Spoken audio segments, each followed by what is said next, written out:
আমি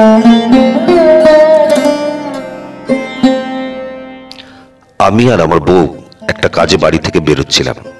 এমন সময় বাবা বলল, খোকা, তোর কাছে কি 200 টাকা হবে?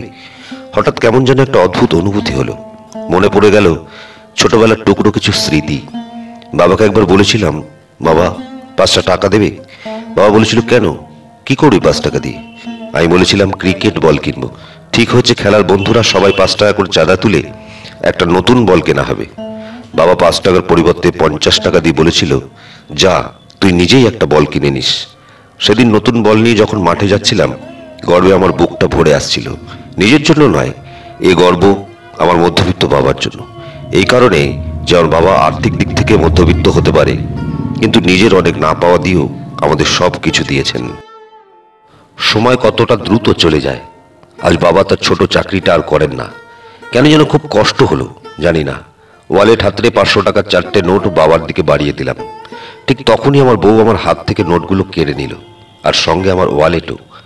ঘটনার আকস্মিকতায় আমি খুবই স্তম্ভিত হয়ে গেলাম। আজ 6 মাস হলো আমাদের বিয়ে হয়েছে। এই কদিনে ওকে খুব ভালো মনের মানুষ বলে মনে হয়েছিল, যে কিনা আমার পরিবারকে নিজের পরিবার হিসেবে মেনে নিয়েছে। তাহলে কি আমি মানুষ চিনতে ভুল করলাম? এরপর যা ঘটলো তার জন্য আমি একদমই প্রস্তুত ছিলাম না। ওয়ালেটে যত টাকা ছিল তার থেকে 100 টাকার মতো রেখে পুরো টাকাটাই রিয়া বাবার হাতে তুলে দিল। বাবা বলল, আরে পাগলি, এত টাকা দিয়ে আমি করব কি?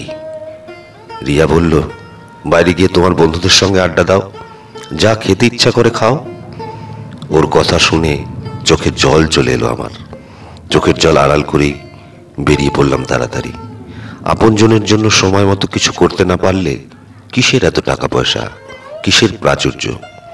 আপন মানুষের ভালোবাসা ছাড়া বাকি সবই তো ক্ষণস্থায়ী।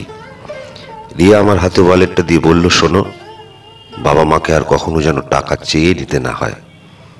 পৃথিবীতে হয়তো অনেক স্ত্রী তার স্বামীকে বাবা মার থেকে দূরে সরিয়ে নিতে চায়, আর আমার বইয়ের মতো অনেক স্ত্রীও আছে যারা শ্বশুর শাশুড়িকে নিজের বাবা মার মতোই ভালোবেসে আগলে রাখে।